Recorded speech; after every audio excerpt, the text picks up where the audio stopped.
তাহলে দেখো রুই মাছের প্রজনন বা জীবন বৃত্তান্ত, ঠিক আছে। তো এখানে দেখো যে স্রোতবিহীন বদ্ধ জলাশয় যেমন পুকুর, হাওর বাওর, দিঘি, হ্রদ ইত্যাদিতে কখনো রুই মাছ ডিম পারে না। অর্থাৎ রুই মাছ ডিম পাওয়ার জন্য অবশ্যই কী দরকার? স্রোত দরকার।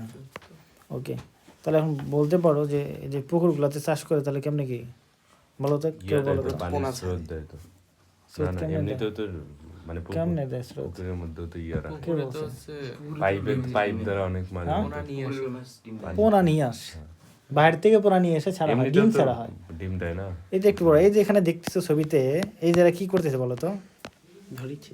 পোনা ধরতেছে, বল মাছ ধরতেছে না, পোনা ধরতেছে এগুলা, বুঝছো?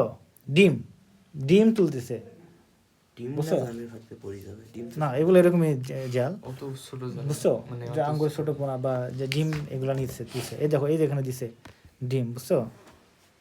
এরকম হ্যাঁ হ্যাঁ, তো এরকম ডিম পেট থেকে নিয়ে আসবে, এগুলো বাইরে নিষিক্ত ডিম এগুলো নিষিক্ত ডিম, বুঝছো? তো এগুলা কি করা হয়, এইগুলা নিয়ে পুকুরে ছাড়া হয়, ঠিক আছে। হ্যাঁ হ্যাঁ, দেখো রুই মাছের সার্থক প্রজননের জন্য প্রয়োজন হয় সঠিক পরিমাণ অক্সিজেন, তাপমাত্রা, খাদ্য সমন্বিত স্রোত ও ঘোলা এবং শত্রুমুক্ত আদর্শ পরিবেশ, যেখানে এরা নির্বিঘ্নে ডিম ছাড়তে পারে। উপযুক্ত পরিবেশের অভাবে পরিপক্ক ডিমগুলো দেহে কি হয়, শোষিত হয়। তারপরে এই যে এগুলো বললাম, এইগুলো পরিবেশ যদি না থাকে, ঘোলা পানি, পুকুরের পানি কি ঘোলা হয়? হয় না তো। ঘোলা পানি থাকতে হবে, স্রোত থাকতে হবে, ঠিক আছে, এগুলো থাকতে হবে, পর্যাপ্ত তাপমাত্রা থাকতে হবে, টেম্পারেচার থাকতে হবে, এগুলো থাকতে হবে। নদীর পানিও তো ঘোলা হয় না। দেখো কথা বলতেছি, তারপরে দেখো যে ঘোলা কখন হয়, বর্ষাকালের দিকে যখন বৃষ্টি হয়, ঝড় হয়, ওই টাইমে মেনলি হয় এই কাজটা। দেখো এই পরীক্ষাকে, এই যে যখন মনে করো উপযুক্ত পরিবেশ পাইলো না, তখন কি করবে? তাহলে ডিম তো পারবে না, তাহলে ওই ডিমগুলো কি করবে? দেহ শোষিত হবে। এদেরকে বলা হয় কি বলতো? অ্যাট্রেসিয়া বলে। এই যে মনে করো পুকুরের যে মাছগুলা, এগুলো তো কি ডিম হয় কিনা? আমরা তো মাছগুলো খাই, ডিম পাই না? ডিম তো হয়, অবশ্যই হয়। তবে কিন্তু পুকুরে তাহলে এগুলো ডিম পালে তো পুকুর থেকেই হতো মাছ, কিন্তু ওই যে বললাম না, অ্যাট্রেসিয়া, ঠিক আছে। এইটা হলো কথা। আমরা তো সংগ্রহ করতে পারি মারার আগে, যেগুলো আমরা পাই মানে ওরা মানে পারার আগে আমরা সংগ্রহ করি। তো যেটা আমরা সংগ্রহ করি না, রেখে দেই, ওটা কি করবে? দেহের ভিতরে শোষিত হবে। তখন এই যে উপযুক্ত পরিবেশ ছাড়া তো এরা ডিম পারবে না। নিচে দেখো রুই মাছের প্রজননের ধাপ সম্পর্কে সংক্ষিপ্ত আলোচনা করা হলো। প্রজনন তন্ত্র, রিপ্রোডাক্টিভ সিস্টেম। জনন ঋতুতে জননাঙ্গ বা গোনাড পূর্ণ বিকশিত হয়। আমরা জননাঙ্গ বা গোনাড কি এগুলো জানি কিন্তু। এবং দেখো এই টপিকটা দেখো, নিচের একটু টপিক আমরা এই প্রতিবারই যে প্রাণী যাচ্ছি একই, যেমন যে মনে করো থেকে জায়গর থেকে শুরু করে ভ্রূণীয় ক্লিভেজ থেকে শুরু করে রূপান্তরগুলো সব প্রাণীর ক্ষেত্রে কিন্তু একই। ওকে, মনোযোগ দেওয়ার দিকে। পুরুষ মাছে এক জোড়া লম্বা কি থাকবে? শুক্রাশয় থাকবে। এবং স্ত্রী মাছে এক জোড়া কি থাকবে? ডিম্বাশয় থাকবে। তাহলে এক জোড়া শুক্রাশয় এবং এক জোড়া ডিম্বাশয় থাকে কিন্তু, ঠিক আছে। এবং আমি এগুলো দেখে নিই, তাহলে আমি এটা দেখো, এই যে ফিগারের দিকে দেখো, এখানে দেখা যাচ্ছে যে এক জোড়া শুক্রাশয় এবং এক জোড়া ডিম্বাশয় দেখা যাচ্ছে, তাই না? এই যে এখানে এটা কিন্তু কি বলতো? শুক্রাশয়। এটা কি বলতো? ডিম্বাশয়। এখানে দেখো, এই যে এখানে দেখো, এইগুলা এই যে আমরা দেখছিলাম যখন আমরা ওই যে দেখলাম, আমরা যখন ওই যে ধমনীতন্ত্র দেখলাম, শিরাতন্ত্র দেখলাম, তখন দেখলাম যে কিডনি অনেক বড় হয় মাছের, তাই না? তো এই যে এটা দেখো বৃক্ষ বা কিডনি, যে হলুদ যেটা টাইপে দেখা যাচ্ছে বাদামি রঙের। আর এই যে সাথে যে এটা আছে, এটা কি বলতো? শুক্রাশয়। অর্থাৎ যেখানে শুক্রাণু তৈরি হবে, দেখো দুইটা আছে এবং দুইটা শুক্রাশয় কি একত্রে আবার যুক্ত হয়েছে, ঠিক আছে, একত্রে আবার যুক্ত হয়েছে, দুটাকে আমরা এক জোড়া বলবো। এই যে এখান থেকে একটা নালী আছে, দেখে কি বলা হয়? শুক্র নালী। এই যে পাশে যে সাদা দেখা যাচ্ছে নালী, কালারটা চেঞ্জ করে দিলে ভালো হতো, দেয় নাই, সাদা নালী, এদেরকে কি বলা হবে? শুক্র নালী। দুইটা নালী একত্রে মিলিত হয়ে একটা অভিন্ন একটা নালী তৈরি করছে, ঠিক আছে। মানুষের ক্ষেত্রে যেমন ভাস ডিফারেন্স, অন্যান্য প্রাণীর ক্ষেত্রে একটা ভাস ডিফারেন্স তৈরি করছে, ঠিক আছে, একটা নালী তৈরি করছে। এর নালীপথে কি করে? এই শুক্রাণুগুলো যে তৈরি হয়, পরিপক্ক যখন হয়, কী হবে? নালীপথে বেরিয়ে আসে, ঠিক আছে। এই যে পথে বেরিয়ে আসে, এটা কি বলতো? এটা হলো রেচনরন্ধ্র বা জননরন্ধ্র, দুইটাই। রেচন এবং জনন রন্ধ্র দুইটাই। পাশে দেখো এখানে যেটা আছে কিডনি তো বললাম, তাহলে এখানে দেখো দুইটা ছিদ্র আছে, কয়টা? একটা দেখো পায় ছিদ্র, একটা কি বলতো? হ্যাঁ, যে আবার একটা কি বলতো? রেচন রন্ধ্র। হ্যাঁ, এটা কিন্তু তাহলে কয়টা ছিদ্র বলতো? দুইটা। আমরা প্রথম দিকে যখন পড়ছিলাম তখন একটা কি পড়ছিলাম বলতো? তিনটা ছিদ্র আছে না? কিটা পড়ছিলাম বলতো? পাঁচর দিয়ে, মনে আছে? পায় ছিদ্র, জনন, রেচন, তিনটা পড়ছিলাম না? তাহলে তিনটা, এখানে তো দুইটা পড়তেছে, মানে কি? হ্যাঁ, এটা বলতেছি একটু পরে। তাহলে দেখো এই তিনটা কিন্তু বললাম পাঁচর দিয়ে। তো এই যে পুরুষ রুই মাছের ক্ষেত্রে দুইটাই, পুরুষের ক্ষেত্রে দুইটাই। এবং এখানে এই যে রেচন জনন যেটা আছে, এই একটা ছিদ্র, এটা একটা ছিদ্র কি করে বলতো? রেচনের কাজও করে এখান দিয়ে, আবার জননেরও কাজ করে, ঠিক আছে? এটা ঠিক আছে। আর কিন্তু এই যে এখানে দেখলাম আমরা কি বলতো, স্ত্রীদের ক্ষেত্রে এটা কি বলতো? এটা হলো ডিম্বাশয়, ঠিক আছে? এখানে কোনো ডিম্ব নালী নাই, সরাসরি কানেক্ট। এখানে ডিম্ব নালী আছে? ডিম্ব নালী নাই, সরাসরি কানেক্ট। এবং পাশের এই যে এখানে ডিম্বাশয়, নালী নেই এখানে। তো এখানে ডিম্বগুলো যখন পরিস্ফুটিত হয়, পরিপক্ক হবে, তখন একটা গহ্বরে কী হবে? উন্মুক্ত হয়, চলে আসে, ঠিক আছে? এখানে চলে আসে আর কি ভাইরাস। তো আসার সময় এদের জন্য অস্থায়ী এক ধরনের কী হবে? জননরন্ধ্র তৈরি হবে, অস্থায়ী। এটা সবসময় থাকে না, ঠিক আছে? এদের কী থাকবে তাহলে? রেচন রন্ধ্র, এবং মানে এখানে কি বলতো, এই যে পায়ু আর কি থাকবে? রেচন থাকবে, কিন্তু জনন ছিদ্র থাকে না। এটা অস্থায়ীভাবে কি হবে? তৈরি হয় আর কি। ওই অস্থায়ী রেচন রন্ধ্রের মাধ্যমে কি করবে? মানে জনন রন্ধ্রের মাধ্যমে সে কি করবে? ডিম্বাণু বাইরে ছাড়বে, ঠিক আছে? ওটাই ডিম ছাড়বে। ডিমের মধ্যে এটা, ডিমটা কি বলতো? ওটাই ডিম্বাণু, ওটাই ডিম্ব, ওটাই ওভাম, ওটাই উসপিয়ার, ঠিক আছে? আর বলবো ওটাই উসাইড, এরকম অনেক নাম আছে, ঠিক আছে? তো এগুলাই যে উটিডও বলা হয়, বুঝছো? উটিড পড়া হয়, উসপিয়ার, উসাইড, ওভাম, এগুলো বলা হয়, অনেক নাম। তো যাই হোক, আবার এখানে এগ টেগ বলতে পারো, এগ, ডিম, এগুলো অনেক কিছু আছে। তো তাহলে এগুলা হয় আর কি। তো এগুলো বুঝলাম আমরা। এখন একটা আমরা বইয়ের দিকে যাই, দেখি। এখন দেখে না, এই যে মনে করে এটা বলেই দিই, তাহলে এই যে এখানে দুটা জিনিস পড়লাম, বলছি এখানে, এগুলো বলি নাই। তো এইগুলো কই থাকে বলো তো? এগুলো আমাদের দেহের ক্যাভিটিতে থাকে না? বডি ক্যাভিটিতে থাকবে। তাহলে এটাও তো বডি ক্যাভিটিতে থাকবে রুই মাছের। তো এইগুলো কি থাকবে তাহলে? একটা ঝুলে থাকবে, ঝুলে থাকবে কি না? ঝুলে থাকবে না?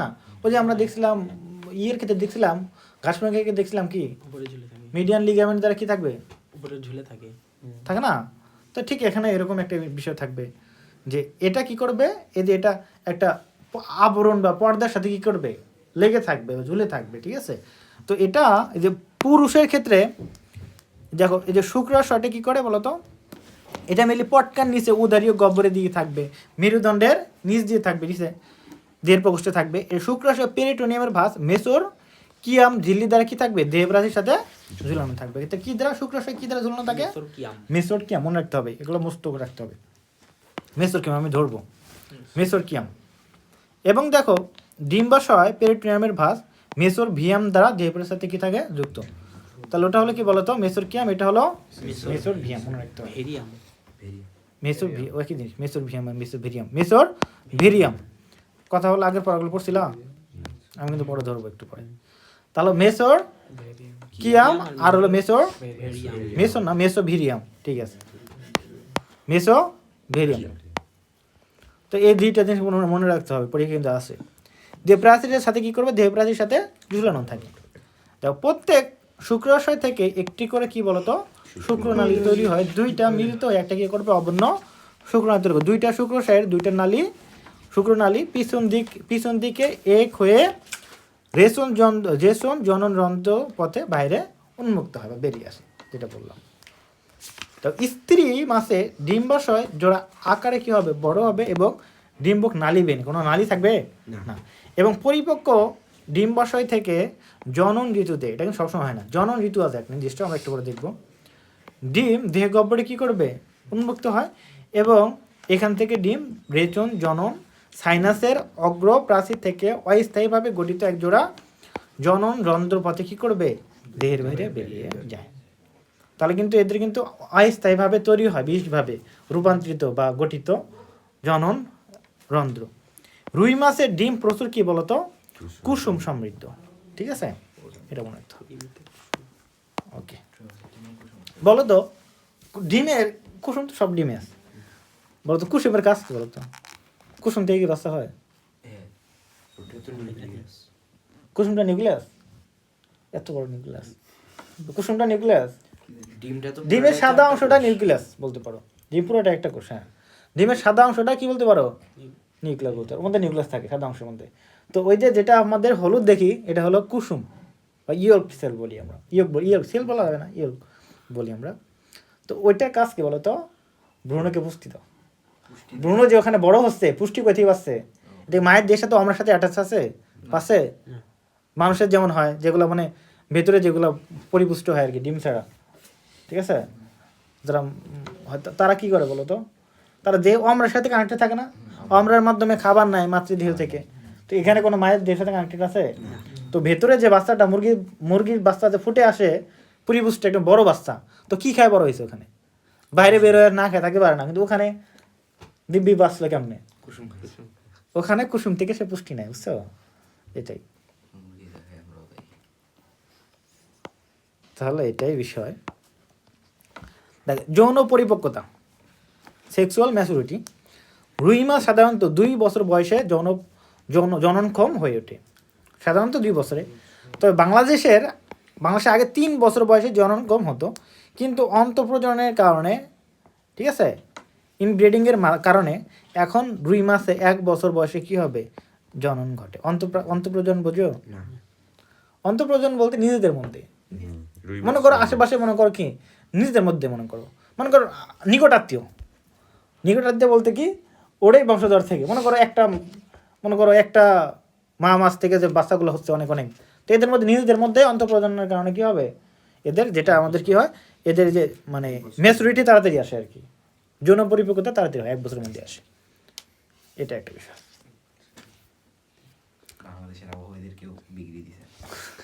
দেখো জুন জুলাই মাসের দিকে, এটা তো ভালো জিনিস, বংশবৃদ্ধি বেশি হবে। দেখো জুন জুলাই মাসের দিকে এরা বংশবৃদ্ধির জন্য প্রস্তুত হয়, এইগুলা মনে রাখতে হবে। কোন টাইমে? জুন জুলাই মাসের দিকে এরা বংশবৃদ্ধির জন্য প্রস্তুত হয়। আমি এগুলা যে আমি কি করতাম, মানে এখন তো তোমাদের জন্য সম্ভব না এটা, তাও এখানে লিখে রাখতে পারো। মানে কি করবা, যখন যে একটা নোট রাখবা যেখানে শুধুমাত্র সালের জন্য ইম্পর্টেন্ট সালগুলো যেগুলো বলবো, তো ওখানে শুধু ওই ইম্পর্টেন্ট সালগুলো লিখে রাখবা, মানে কী জন্য সাল লিখে রাখলা। ইম্পর্টেন্ট বিজ্ঞানীগুলো একটা পিসের মতো নাম লিখবা, যে এখানে গুরুত্বপূর্ণ বিজ্ঞানীর নাম, এটাই আবশ্যক করছে। সালের জন্য একটা নাম লিখলাম। দেন সময় আমি লিখে রাখতাম, সময় বিভিন্ন আসলে জানুয়ারি ফেব্রুয়ারি, বিভিন্ন আছে হাইডারের ক্ষেত্রে সময় আছে, ঘাসপুরির ক্ষেত্রে আছে, এখানে সময় দেখতেছে, আরও বিভিন্ন জায়গায় আমরা বিভিন্ন সময় পাবো, সাল আছে, মানে ডেট আছে, তো ওইগুলো একটা মনে রাখবা। তো যেহেতু মনে করো তুমি পুরো বই পড়বে, একদিন পরে মনে থাকবে না কিন্তু। সো এই যে সব জায়গায় যখন একত্রে থাকবে, একদিন চোখ বলে এখানে দেখলা, মনে করো সুন্দর মনে থাকবে কিন্তু। সো এই কাজটা তোমরা যদি এখন থেকে করো, তোমাদের কিন্তু কাজে লাগবে, বুঝছো? সেই কাজটা করিও তোমরা, উপকার হবে। মানে আমার সময় আমি করি নাই, আমি কখন করছি অ্যাডমিশনের টাইমে গিয়ে, বুঝছো, এইগুলো কাজ করতাম। সো তোমরা যদি এখন থেকে করো একাডেমি থেকে, তাহলে তোমরা এগিয়ে থাকবে, অনেক অ্যাডভান্স থাকবে, সব কিছু হবে আর কি। আর আমাদের তো আমি বইটু ধরে পড়াচ্ছি, তার মানে তোমাদের তো অ্যাডমিশনে কোনো প্যারাই নেই। যারা মেডিকেল অ্যাডমিশন নিবে বিশেষ করে, তাদের তো প্রিপারেশন মনে করো মাসে তোমরা যদি যেগুলো পড়াটা দাও, তাহলে তোমাদের কভার হয়ে গেছে, চান্স পেয়ে যাবে। মাস যদি ভালো পাও, বুঝছো, তাহলে তোমার হয়ে যায়। তার কারণ এই যে মেডিকেলে যখন যায় ছেলেপেলে, যখন প্রিপারেশন নিতে যায়, বই জেনে না ভালো করে, মানে কেন কষ্ট হয়ে যায়, তার কারণ তার বই পড়ে না একাডেমিক লাইফে ভালো করে, বই পড়ে না, বই দেখে নতুন বই মনে হয়। আর অ্যাডমিশন তো বইয়ের বাইরেও কোনো পড়া নাই, তোমাকে এক্সট্রা কিছু পড়তে হবে, মানে বই থেকে সব কিছু আসবে। তো বই যদি তোমার A to Z সব লাইন তুমি সব টপিক বোঝো, সব মুখস্থ থাকে, আটকাতে পারবে তোমাকে না। কিন্তু কথা হলো যে মানে বাইরে পড়ে এমনি নোট করে দেয়, তো বই সম্পর্কে ধারণা থাকে না, বই যখন পড়তে যায় নতুন মনে হয়, তখন ঝামেলাটা হয়ে যায়। সো তোমরা যদি ভালো করে পড়ো তাহলে তোমাদের হয়ে যাবে। দেখো সাধারণত স্ত্রী মাসে 50 থেকে 70টি, মানে আবার বিষয় ঝামেলা আছে কি, অ্যাডমিশনটা কী হয় যে এখানে তো মনে করো আমরা এই যে দেখো, এই যে শুধুমাত্র কোন লাইনটা পড়ে আমি তুমি দেখাই, এই যে এখানে কত পড়লাম না, অ্যাডমিশন মেডিকেলে অ্যাডমিশন মধ্যে কোন লাইনটা পড়বে স্টুডেন্ট, যদি আরও একটু এক্সট্রা দাগা দেয়, এই যে শুধুমাত্র এই যে দাগা দিচ্ছে না, শুধু এই লাইনটা পড়বে, আর পড়বে না, ঠিক আছে। আর যারা একটু ভালো করতে চায় তারা একটু আর একটু এক্সট্রা পড়ে, ভালো করে পুরোটা রিডিং দেয়। তো এর মধ্যে এগুলো পড়লে মোটামুটি কম পাওয়া যায়, চান্স পাওয়া যায় মেডিকেলে। তো এগুলো কিন্তু পড়ে না, এই জন্য কী হয়, অনেকে যারা আগে বই পড়ে নাই তাদের কিন্তু পুরো কনসেপ্টটা ক্লিয়ার হয় না, একটু ভেতর থেকে পাকা করে দিলে কিন্তু পারে না, বা এই ভেতর থেকে একটা লাইন তুলে দিল আর পারে না, ঠিক আছে। দিতে পারো, হয় অনেক সময় এরকম হয়, দাগানো আছে লাইন, এগুলো এদিকে দেয় না, এই উপরে এক লাইন দিচ্ছে, পরের বছর আবার তখন ওটা দাগানো হয়, এরকম হয় প্রতি বছর, মাঝে মধ্যেই হয়। তো এই যে তোমরা এখন পুরো বই সম্পর্কে কনসেপ্ট ক্লিয়ার, যখন তুমি এটা পড়লা তখন তুমি তো জানো, পড়ছো বিষয়টা, অনেকবার পড়ছো একাডেমিকে, তার মধ্যে তুমি তো কনসেপ্টটা ক্লিয়ার, এই দাগানটা লাইনে পড়লে হলো। কারণ একাডেমিক লাইন অ্যাডমিশন লাইনে মাত্র 3 মাসের টাইমে তো অত সব পড়ার সময় থাকে না। সো এটা একটু গুরুত্বপূর্ণ বিষয়। দেখো যৌন পরিপক্কতা, তাহলে রুই মাছ এগুলো বললাম, ওকে।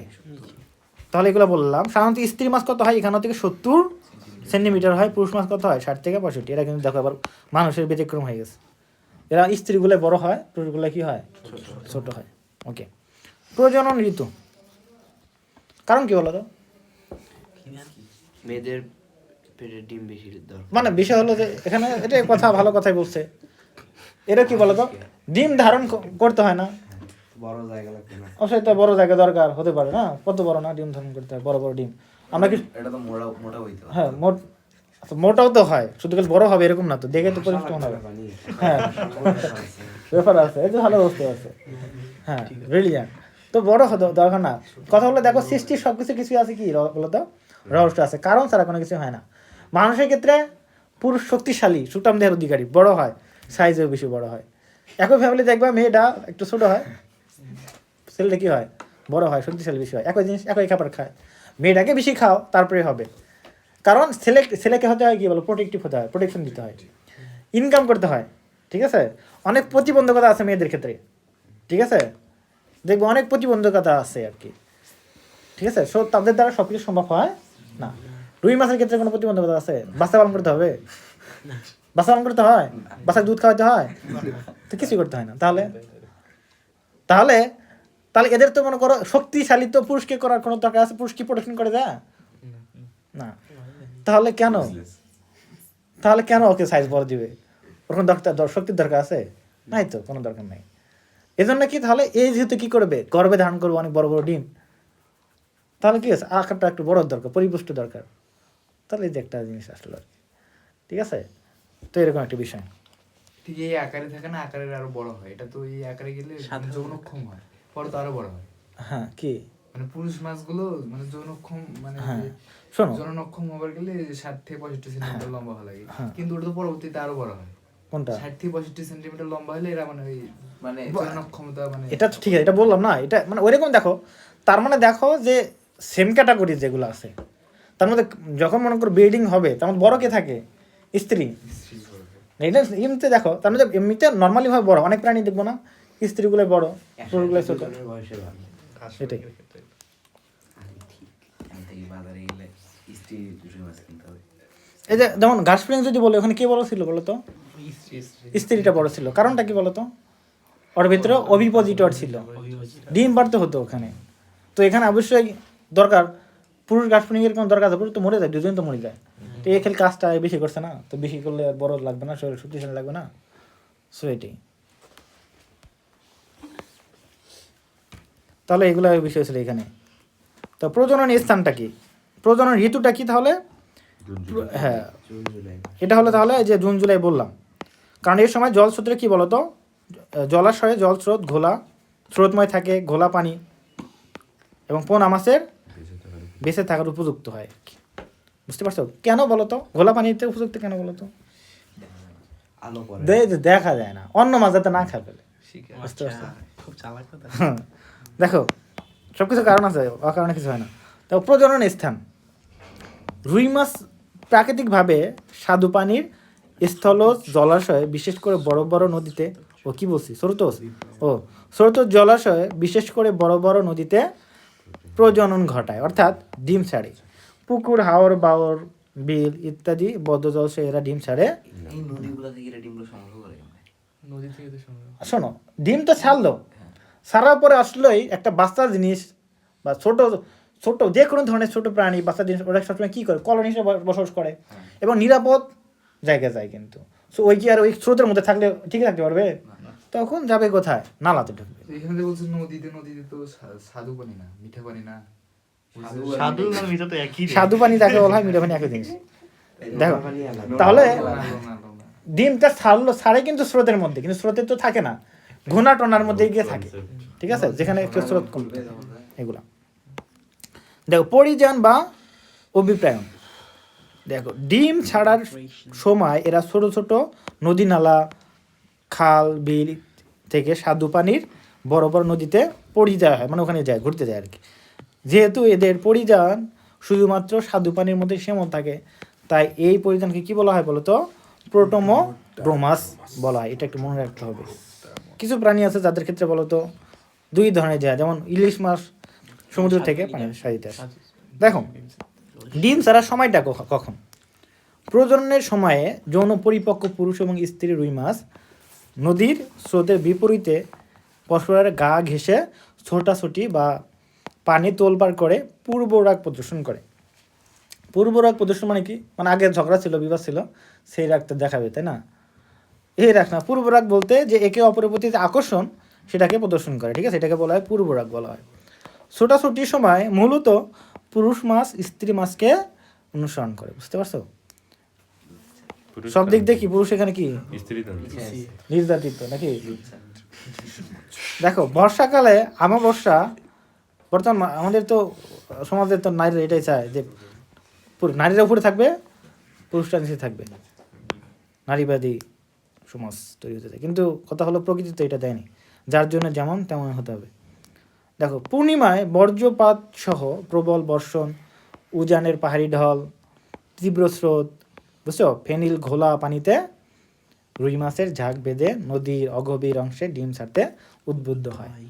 বুঝতে পারছো কেন মাহিন? কারণ তখন কি থাকবে, অনেক এই যে ঝোলা পানি থাকে, মানে ঝড় হয়, আবার পাহাড়ের বিভিন্ন ঢল আসে, যার কারণে পানি ঘোলা হয়ে যায়। ওই বন্যার সময় হয় না এরকম, ওই টাইমে। হ্যাঁ, তাপমাত্রা কত থাকে এইটা ইম্পর্টেন্ট। তো এই যে তাপমাত্রার একটা তোমরা চক রাখতে পারো, লিস্টে রাখতে পারো, ঠিক আছে? তো এই তাপমাত্রা ইম্পর্টেন্ট। এই তাপমাত্রায় কিন্তু আমাদের ওই ডিমটা ছাড়ে। আমরা একটু আগে দেখছিলাম যে কত ডিগ্রি সেন্টিগ্রেড তাপমাত্রার নিচে রুই মাছ বাঁচতে পারে না। তাহলে এই যে টেম্পারেচারগুলো একটু দরকার, ঠিক আছে? যে পানিতে প্রচুর পরিমাণ কি থাকে, অক্সিজেন থাকে এই টাইমে, এবং পানিতে বেশি অক্সিজেন উপস্থিতি রুই মাছের যৌন গ্রন্থিকে কী করবে, উত্তেজিত করে। এ সময় পুরুষ এবং স্ত্রী মাছের ছোটাছুটি, তারপরে কি বলতো রিওট্যাক্সিসের আবিষীয় প্রভাবে স্ত্রী মাছ হঠাৎ দেহে ঝাঁকুনি দিয়ে পানিতে একেবারে অসংখ্য ডিম ছাড়ে। কথা হলো রিওট্যাক্সিস, জানো? রিওট্যাক্সিস, এগুলো আমরা অনেক ট্যাক্সিস সম্পর্কে জানবো আমাদের শেষের অধ্যায়ে, ঠিক আছে? শেষের অধ্যায়ে অনেক ট্যাক্সিস আছে। তো এটা বলি, রিওট্যাক্সিস বলতে কি, পানির স্রোতের অনুকূলে বা প্রতিকূলে যাওয়ার যে একটা প্রবণতা, সেটা হলো কি বলা হয় রিওট্যাক্সিস। দুইটা হতে পারে, এক একজনে এক এক ধরনের রিওট্যাক্সিস প্রদর্শন করতে পারে, কেউ পজিটিভ, কেউ হলো নেগেটিভ। রিওট্যাক্সিস দুই ধরনের, একটা পজিটিভ, একটা নেগেটিভ। তো পানির স্রোতের দিকে একরকম পজিটিভ হতে পারে, আর বিপরীত দিকে হলো নেগেটিভ, এরকম বিষয়টা। তো এগুলো ট্যাক্সিস সম্পর্কে আমরা অনেক জানবো পরে। ওকে, তাহলে দেখো, সঙ্গে সঙ্গে পুরুষ মাছ ডিমের উপর প্রচুর পরিমাণে কি করবে, শুক্ররস ছেড়ে দেয়। বলছিলাম না এগুলো আগে, একদিন কবে বলছিলাম। তাহলে কি করবে, প্রথমে স্ত্রী মাছ কি করবে, ডিম ছেড়ে দিবে, তারপরে কি করবে, পুরুষ মাছ শুক্রাণু ছেড়ে দিবে। এবং বলছিলাম এটা কি বহি জনন হয়, কি বহি নিষেক হয়, তাই না? ডিম ছাড়া ও শুক্রাণু নিঃসরণ প্রক্রিয়া কি বলা হয়, স্পনিং বলা হয়। এটা মনে রাখতে হবে, স্পনিং কাকে বলে। রুই মাছের ডিম ছাড়া এবং শুক্রাণু নিঃসরণ প্রক্রিয়াকে কি বলা হয়, স্পনিং বলা হয়। মাত্র 15 সেকেন্ড সময়ের মধ্যে এটা ঘটে এবং প্রত্যেক প্রজনন ঋতুতে রুই মাছের ডিম উৎপাদনের ক্ষমতাকে কি বলা হয়, ফিকান্ডিটি বলা হয়। এটা মনে রাখতে হবে, ফিকান্ডিটি ধরবো একটু পরে আমি। ফিকান্ডিটি বলা হয়ে থাকে বা উর্বরতা বলা হয়ে থাকে। প্রতি কেজি রুই মাছের ফিকান্ডিটি কত, 1 থেকে 4 লক্ষ। অর্থাৎ 1 লক্ষ, মানে 1 কেজি ওজন একটা রুই মাছ, স্ত্রী রুই মাছ 1 থেকে 4 লক্ষ কি করতে পারে, বাচ্চা দিতে পারে, ঠিক আছে? থাকবে না তো সব। তো 1 কেজি ওজনের একটা রুই মাছ 1 ঋতুতে এতটি ডিম উৎপাদন করতে পারে। ডিম ছাড়লো সবগুলো এখানে শিখতে হবে, কিছু বাদ যাবে, দেন ওখান থেকে অনেকগুলো বাঁচতে হবে, সবগুলোকে বাঁচবে, মানে বেশিরভাগই তো বাজছে। হ্যাঁ বাঁচতে যাবে, সে দেখবো আমরা। এটা নিয়ে গবেষণা করতে হবে যেন সবগুলাই দেখো কৃত্রিমভাবে নিষেক। প্রজনন করে তখন বেশিরভাগ নিষেক বা ফার্টিলাইজেশন, দেখো রুই মাছে দেখো বহি নিষেক ঘটে, অর্থাৎ পানিতে শুক্রাণুগুলো ডিম্বাণুগুলোকে নিষিক্ত করে। বহি নিষেক অন্তঃনাশক বোঝো তো নাকি? নিষিক্ত ডিম গোল লালচে বর্ণের হয়, রুই মাছের নিষিক্ত ডিম্বাণু পানিতে ভাসে না, এটা মনে রাখতে হবে। ডিমটা কি হয় না, ভাসে না এবং পানিতে ডুবে যায়, এমন ডিমকে কি বলা হয়? ডিমার্শাল ডিম বলা হয়। ডিমার্শাল ডিম কাকে বলে? রুই মাছের ডিম কেমন? ডিমার্শাল ধরনের, এমার্শাল ধরনের, প্রোমার্শাল ধরনের, এরকম অপশন থাকতে পারে, ঠিক আছে? সো এটা মনে রাখতে হবে। সামুদ্রিক মাছের ডিমগুলো আকার ছোট হয়, হালকা হয় এবং আঠালো আকারবিহীন হয় এবং নিষেকের পর এরা পানিতে ভেসে থাকে, এদেরকে কি বলা হয়? পেলাজিক ডিম বলা হয়, ঠিক আছে? পেলাজিক ডিম বলা হয়। সামুদ্রিক মাছের ডিম যে ভাসি থাকে এগুলো মাছ খায় ফেলা সামুদ্রিক হ্যাঁ খাইতেই পারে, নর্মাল বিষয়, সব তো খায় না যেগুলো, এই জন্য একটা সেফ প্লেসে থাকে যাতে না দেখে, যেটা বললাম একটু আগে, ঘোলাতে যাতে থাকে, এরকম একটা বিষয়। আবার বল মাছের দেখো বিভিন্ন মাছের আবার ডিম ভাসে, স্বাদু পানিরও ভাসে, দেখা যায় যে বন্যা সেজন্য দেখা যায় বিভিন্ন নালাতে ডিম ভেসে আছে অনেক মাছের, এরকম দেখা যায়। দেখো রুই মাছের জীবনচক্র তাহলে এগুলো বুঝছো নাকি? ওকে, এখন জীবনচক্র যেটা বলবো, জীবনচক্র বলতে কি বোঝায়? নিষেক থেকে শুরু করে কি বললো, আমি শেষ করতে বললাম। দেখো লিশেক বলতে কি বোঝায়? ওই যে শুক্রাণু আর ডিম্বাণু মিলিত হলো, তাহলে কি তৈরি হবে? জাইগোট তৈরি হলো। তো এই জাইগোট থেকে শুরু করে একজন পূর্ণাঙ্গ বয়স হওয়া অবধি এই যে লাইফ সাইকেলটা কীভাবে হয় আর কি, এটা কিন্তু কি বলো এখানে জীবনচক্র। এই যে এখানে দেখো চিত্র দেওয়া আছে এখানে, এটা বলি দেখো, এইখানে কি নিষিক্ত ডিম্বাণু বা ডিম, মানে অর্থাৎ শুক্রাণু আর ডিমটা কি হচ্ছে? নিষেক ঘটছে। তো আমরা এটা এই যে হাইটার দুপুরে আসলাম যেগুলো একই সিস্টেম, তাহলে কিন্তু প্রথমে কী হয় বলো তো? কোষগুলো বিভাজন করতে থাকে, বুঝছো? কোষগুলো বিভাজন হতে মানে ক্লিবস হয়ে থাকে।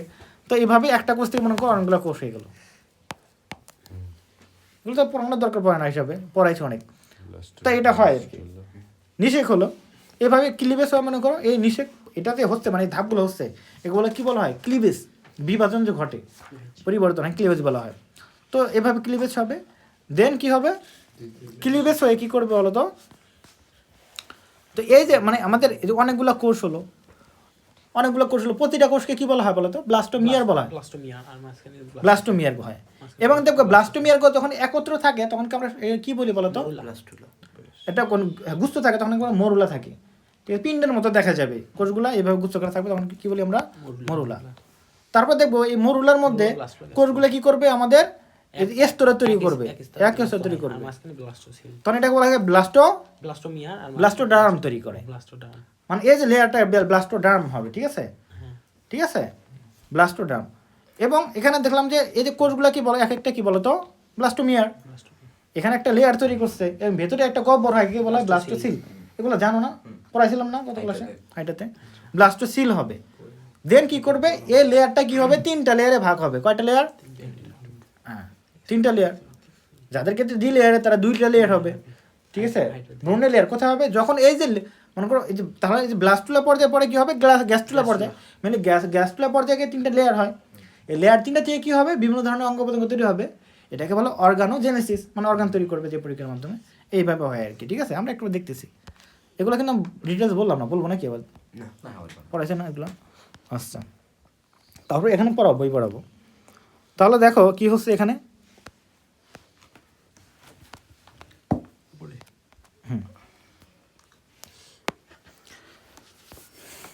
দেখো ভ্রূণীয় পরিস্ফুটন, রুই মাছের জাইগোট, ওই যে মরা বাঘ দিয়ে শিখেছিলাম না, তুমি ছিলা না ক্লাসে? মরা বাঘ বললাম তো, মরা বাঘ পড়ছো, এগুলো তো মরা বাঘই বলতেছি। ছিলাম তো, তাহলে বললো যে ছিল না নাকি? আমি কই গেলাম ছিলাম না। কি যেন বললো যে বুঝি না, ওই মনে গেছিল, আমি কি যেন বলছিল যে আজকে না কিছু বলে নাই না, তাহলে বুঝছো তো সব নাকি? আচ্ছা, তাহলে সমস্যা নাই। আমি তো ভাই খেলাম যে দেখো রুই মাছের জাইগোটের ব্যাস কত বলো তো? জাইগোটের ব্যাস হলো দরকার নাই, কত আছে দেখার বিষয় নেই আমাদের, এগুলো আসবে না। দেখো এর ভ্রূণীয় পরিস্ফুটন খুব তাড়াতাড়ি ঘটে, মানুষের মতো না, দেরি হয় না। জাইগোট সৃষ্টি জাইগোট যখন হলো, জাইগোট মানে কি নিষেক হয়েছে, নিষেক হয়ে যে কোষটা তৈরি হবে, জাইগোটের ক্রোমোজোম সংখ্যা কত হয়? জায়গা 2n 2n হয়, ঠিক আছে। এদের কি অবস্থা বলা হয়? ডিপ্লয়েড। হ্যাঁ, তাহলে ডিম মানে কি বলো? এটা কি বলা হয়? হ্যাপ্লয়েড, ঠিক আছে। কি অবস্থা বলে আমি করতেছি। তাহলে দেখো জাইগোট সৃষ্টির 30 থেকে 35 মিনিট পরে কি হবে? ক্লিভেজ শুরু হবে, বিভাজন শুরু হবে। এবং ক্লিভেজ হলে কি বলতো? মেরোব্লাস্টিক ধরনের। কি বলতে পারো মেরোব্লাস্টিক বলতে কি বোঝায়? মেরো বলতে কি আমরা বলি না, মেরু প্রান্ত বলতে কি এক সাইড, আমরা নিজের ভাষা বলি এক মুড়ায়, এরকম বলি নাকি না? আমাদের সবাই তো যেহেতু এক এলাকার দিকে, তো এরকম হয়। বিশেষ কুড়িগ্রাম যারা আছে তারা ভালো বুঝবে, ঠিক আছে, এক মুড়ার দিকে। তো যাই হোক, এক সাইডের দিকে এটা আছে না, জায়গাটা মনে করে আছে না, তো এর কি হবে? এর এক সাইডের দিকে কি করবে? বিভাজন শুরু হবে। এটা এই জন্য এটাকে কি বলা হয় বলো তো? মেরোব্লাস্টিক। বুঝছো? এর যে ক্লিভেজটা হবে কেমন হবে? মেরোব্লাস্টিক ধরনের। তাহলে দেখো কোনো প্রাণী ডিমে যখন ভেজিটাল পোল, দুইটা পোল থাকে, হ্যাঁ, অ্যানিমেল আর ভেজিটাল পোল দুইটা থাকে। ভেজিটাল পোল মেরুতে বেশি পরিমাণে কুসুম থাকায় সম্পূর্ণ ডিমটি ক্লিভেজ পরিকে বিভক্ত হতে পারে না। তখন কি হবে বলতো? নিষিক্ত নিউক্লিয়াসটি কুসুমের পৃষ্ঠতলে একটি ক্ষুদ্র অংশে আশ্রয় নিয়ে ক্লিভেজ প্রস্তুত হয়। বুঝতে পারছি এটা? মানে এটা কুসুম অনেক বড়, তো কুসুমই মনে করে এখানে অনেকটুকু জায়গা দখল করছে, পুরোটুকু জায়গা। এই মুরার তখন একটু নিউক্লিয়াসটি এদিকে এসে থাকে, তখন এই যে বললাম যে এক প্রান্তের দিকে, এক মেরুর দিকে একটু জায়গা থেকে বিভাজন শুরু হয়, খালি শুদ্ধ হয়। এই জন্য এটাকে কি বলা হয়? মেরোব্লাস্টিক। কেন? কারণ হলো কি পুরো জায়গাটা কিসের দখল করে রাখছে? এই যে হলুদ কুসুমের কুসুম, যেটা পুষ্টি দিবে, খাদ্য দিবে। এই জন্য এক সাইড থেকে আমাদের বিভাজনটা হয়, এখান থেকে সব কিছু হয়। এই জন্য এটাকে বলা হয় কি? মেরোব্লাস্টিক। যদি পুরো জায়গাতে হতো তাকে বলা হবে হলোব্লাস্টিক। হলোব্লাস্টিক, ঠিক আছে। দেখো অংশটি ক্রমশ কি হবে? একটি ছোট ডিমের, এবং দেখো তাহলে এখানে এটা থেকে তৈরি হবে, আর তাহলে এখানে কি আছে? কুসুম। তার মানে কি হবে? এটা কুসুমের পৃষ্ঠের মধ্যে আছে না, এরকম মনে হবে না? আমরা দেখবো ফিগারে, দেখো এই যে মনে হচ্ছে কুসুম, এই দেখো এরকম মাঝে এটা কি বলো তো? কুসুম। কুসুমের পৃষ্ঠের মধ্যে এইভাবে আছে, বুঝছো? হ্যাঁ,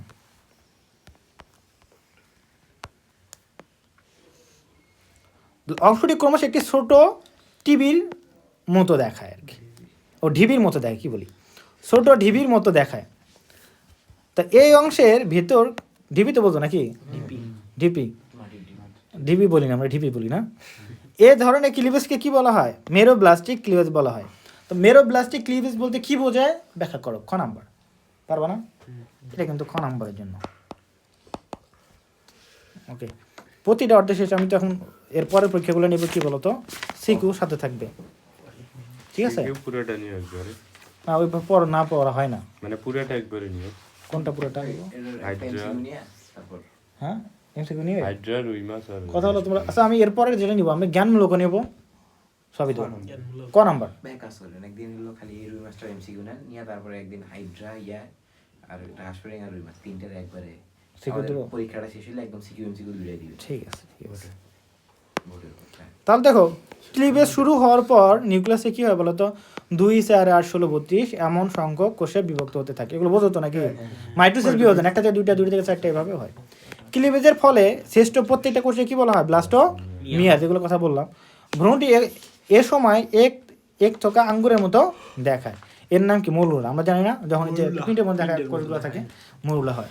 এবং ভ্রূণের পরিস্ফুটনের ক্ষেত্রে মরুলা ধাপটি অত্যন্ত গুরুত্বপূর্ণ, কারণ এ বেশি ঝাঁকুনিতে কি ভ্রূণকুসুমটা কি থেকে বিচ্ছিন্ন হয়ে মৃত্যুবরণ করতে পারে। এটা বুঝছো?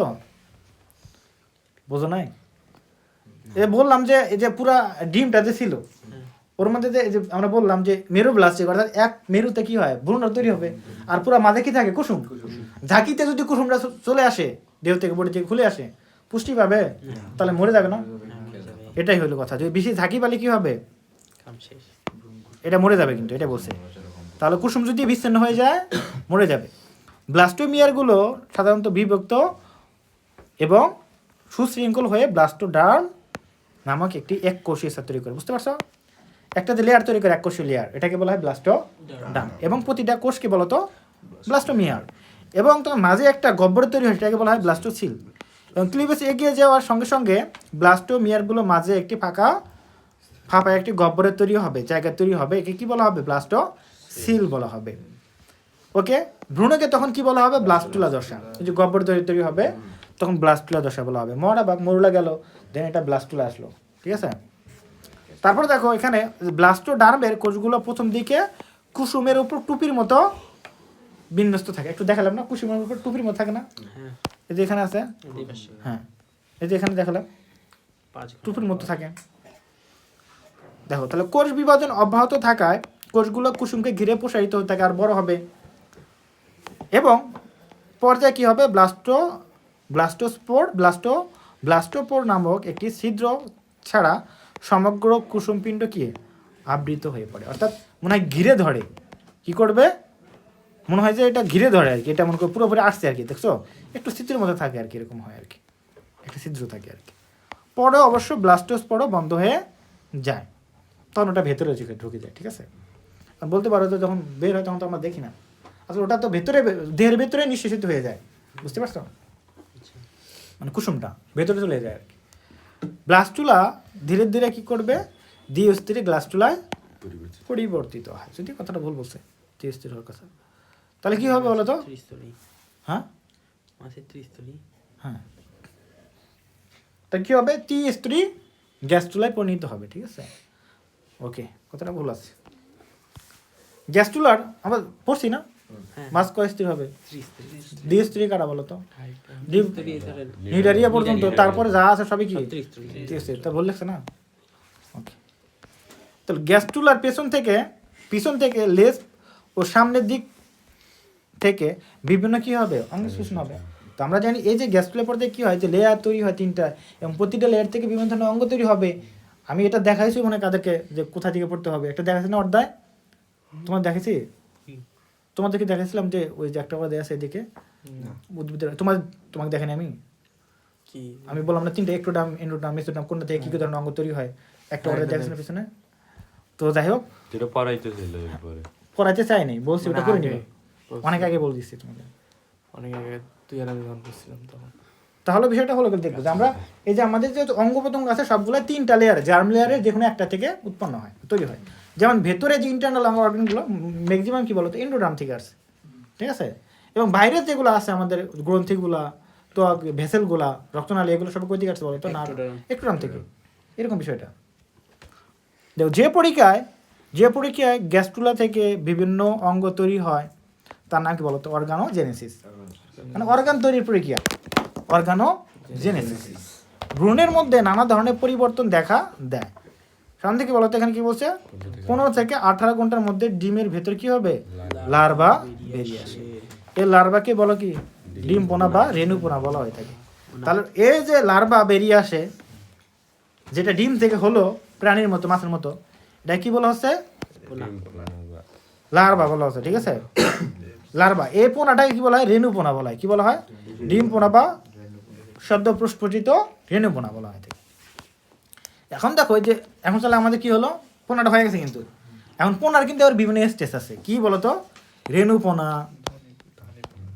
তারপর হলো ধানি পোনা বা ফ্রাই, তারপরে কি বলতো? আঙ্গুলি পোনা, মানে আঙ্গুলের মতো হয় একটা, বা ব্রুট মাছ, মানে কি একদম বড় মাছটা, পরিপক্ক মাছ। তাহলে এই যে 4টা টাইপ বলছে, 4টা টাইপের মধ্যে কার বৈশিষ্ট্য কেমন, এই যে এখানে লিখে কি কি পড়তে হবে, তার নাম পড়তে হবে, বয়সগুলা কি হয়, দৈর্ঘ্য কত, ঠিক আছে, বর্ণ কেমন, এগুলা কিন্তু কি করতে হবে? মুখস্থ করতে হবে, একদম মুখস্থ, ঠিক আছে। এই যে একটা শখ দিয়েছি আমি, সবগুলো দিই নাই। যেমন এখানে শখের মধ্যে কি আছে? যেমন সদ্য রেণুপোনা, ঠিক আছে। তাহলে এটা বয়স বা সময়কাল, ডিম ফোটার পরে, ঠিক আছে। প্রধান বৈশিষ্ট্যগুলো কি? শরীর কুসুমথলি থাকে এবং নিজে খাবার খেতে পারে না, তখন মানে কুসুমথলিটা থাকে, হ্যাঁ, হালকা পরিমাণে থাকে, মনে করো পুষ্টি, কুসুমথলিটা থাকে, মানে অবশিষ্ট থাকে, তখন ওখান থেকে নিচ্ছে আর কি, মনে করো খাবারটা।